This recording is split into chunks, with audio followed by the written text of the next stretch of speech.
السلام علیکم۔ اس وقت پاکستان میں ایک قانون پاس ہوا ہے جس کے اوپر کافی بحث مباحثہ جاری ہے۔ سوشل میڈیا ایکٹیوسٹ اور کچھ لوگ سپریم کورٹ آف پاکستان میں بھی اس کو چیلنج کر چکے ہیں، اور ہم نے اس کے بارے میں کافی عرصہ پہلے، کئی سال پہلے اس کے بارے میں لکھا تھا۔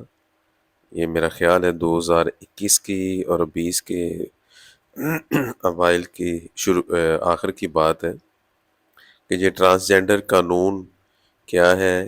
اس کے بارے میں کچھ میں آپ کو تاریخ کے پہلو بھی بتاتا ہوں کہ دنیا پر ایک ایسی جگہ بھی تھی جہاں پر 4 شہر تھے، آبادی تقریباً 10 لاکھ کے قریب تھی، اور صبح کا وقت تھا کہ سب اپنے کام کاج میں وہ لوگ مصروف عمل تھے کہ اچانک ہی گڑ گڑاہٹ کی آواز پیدا ہوئی اور زمین ہلنے لگی، اور ایسے لگا جیسے زلزلہ آ گیا ہو، اور لوگ اس پر اسرار آواز اور زمین ہلنے کی وجہ سے گھبرا کر گھروں سے نکل پڑے تاکہ زلزلے کے نتیجے میں مکانات زمین بوس ہونے کا جو اندیشہ آتا ہے اس سے اپنی جان بچا سکیں۔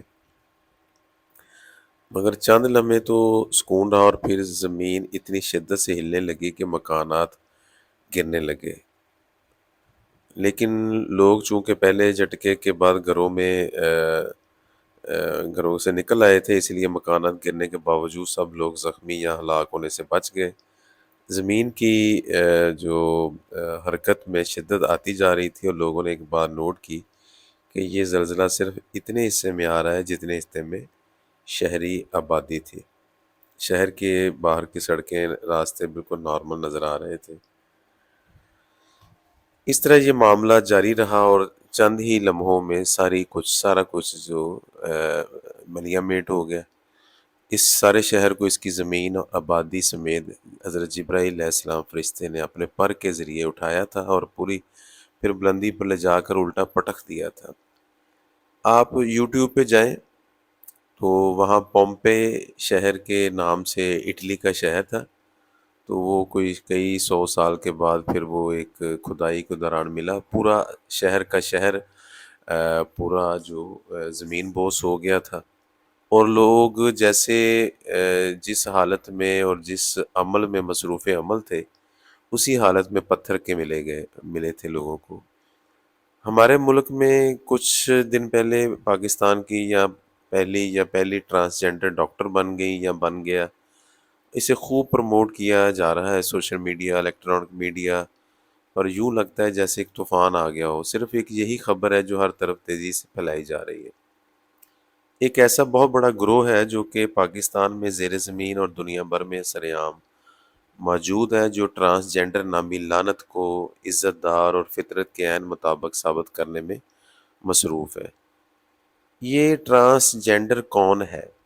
یہ ایک مکمل مرد ہے، جسمانی طور پر اس کے اندر کوئی نقص نہیں ہوتا، شادی کرنے اور اولاد پیدا کرنے کی صلاحیت سے مالا مال ہوتا ہے، لیکن اس کے اندر نفسیاتی طور پر ایسی خرابی پیدا ہو گئی تھی کہ یہ لڑکیوں کی طرح ناز و ادا دکھانے لگا۔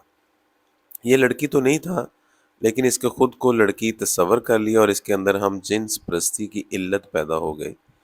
پاکستان میں سن 2018 میں ایک قانون پاس ہوا، عباسی وزیر اعظم تھے، جس کے تحت ایسے لوگ جو مرد ہونے کے باوجود خود کو عورت سمجھتے ہیں، یا عورت خود کو مرد سمجھتی ہے، تو وہ خود کو اپنی من پسند جنس کے طور پر پیش کر سکتے ہیں۔ چنانچہ اس نے بھی خود کو ٹرانسجینڈر عورت کے طور پر نادرا کے آفس میں رجسٹر کرا لیا۔ اب یہ جسمانی طور پر مرد خود کو ذہنی طور پر عورت ثابت کر کے ٹرانسجینڈر بن چکا ہے، کیونکہ اسے یہ کرنے کی آزادی اس ملک نے دی ہے۔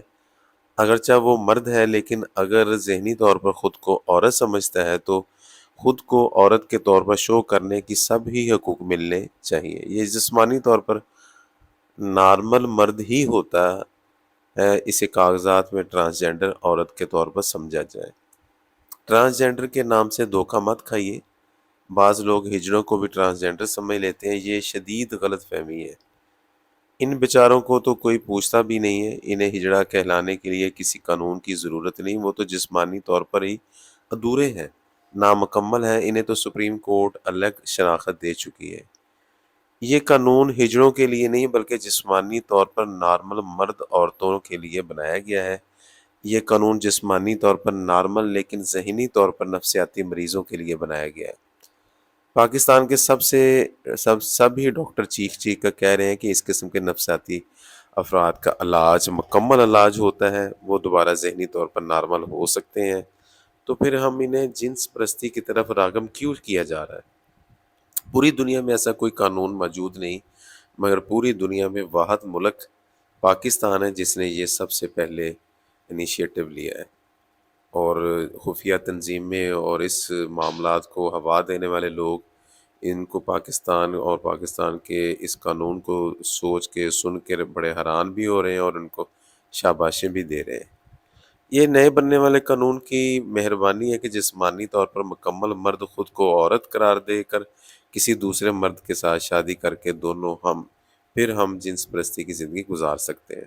ایسا قانون حضرت لوط علیہ السلام کی اس قوم کے اندر بھی نہیں بن سکا تھا، جسے اس گناہ کی پاداش میں بدترین عذاب کا نشانہ بنا کر روئے زمین سے اس کا وجود ہی مٹا دیا گیا تھا۔ یہ عذاب الہی کو دعوت دینے کی کوشش کی جا رہی ہے۔ یاد رکھیے کہ اس قانون کے ذریعے ہم جنس پرستی جیسے عظیم گناہ کو پاکستان جیسی مسلم ریاست میں جائز قرار دے کیا گیا ہے، اور سب ہی پاکستانی یا تو لا علمی کی وجہ سے خاموش ہیں یا پھر جبراً خاموش کروا دیے گئے ہیں کہ ہم جنس پرستوں کے لیے آسانی پیدا کر دی گئی ہے، اس طرح چاہے یہ اپنے من پسند گناہ کا سلسلہ جاری رکھ سکیں۔ حضرت لوط علیہ السلام کی قوم میں کچھ لوگ ایسے بھی تھے کہ اس گناہ سے شدید نفرت کرتے تھے۔ وہ لوگ آواز بھی اٹھاتے تھے، شور بھی مچاتے ہوں گے، احتجاج بھی کرتے ہوں گے، کمزور اور کم ہونے کے باوجود اپنے حصے کا کام کرتے ہوں گے۔ اللہ تعالیٰ نے انہیں اس عذاب سے بچا لیا۔ وہ دنیا اور آخرت میں بھی اللہ کی پکڑ سے بچ گئے، جنت میں اپنا گھر بنا چکے تھے۔ فتنوں کے لحاظ سے یہ بہت مشکل ترین وقت ہے۔ اب حق کی آواز بلند کرنا ناممکن بنا دیا گیا ہے۔ اس گناہ کا سب میڈیا والوں کو علم ہے، لیکن انہیں روزی روٹی کے شکنجے میں اس طرح جکڑ دیا گیا کہ ان کی روحیں بھی قید ہو گئی ہیں۔ ضمیر مر گئے ہیں، آواز نہیں اٹھا سکتے۔ نبی صلی اللہ علیہ وآلہ وسلم کا فرمان ہے کہ گناہ کے خلاف زبانی کلامی آواز اٹھانے والوں کا ایمان دل میں برا کہنے والوں سے ایک درجہ اوپر کا ہوتا ہے۔ میں کوشش کرتا رہتا ہوں اور اپنے آپ کو ایمان کے اس درجے پر لازمی قائم رکھوں جس میں صرف دل میں برائی کو برا نہ کہا جا سکے، بلکہ برائی کے خلاف آواز بھی بلند کی جائے۔ یاد رکھیے گا کہ کسی غلط فہمی میں مت رہیے گا کہ عذاب صرف پرانی قوموں پر نہیں آیا کرتا، پتھر صرف انہی پر برستے ہیں، چہرے صرف انہی کے مسخ ہوتے تھے۔ نہیں، ایسا نہیں، یہ شدید غلط فہمی ہے۔ نبی صلی اللہ علیہ وآلہ وسلم نے ایک حدیث میں یہ بھی فرمایا ہے کہ جب گناہ کا یہ عالم ہوگا کہ تو انتظار کرو تیز آندھیوں کا، آسمان سے پتھروں کے برسنے کا، چہرے مسخ ہونے کا، زمین میں دنسائے جانے کا۔ اللہ تعالیٰ ہمیں اپنے حصے کے کام کرنے کی توفیق عطا فرمائے۔ اللہ تعالیٰ آپ سب کو اس فتنوں کے دور سے بچائے، آمین۔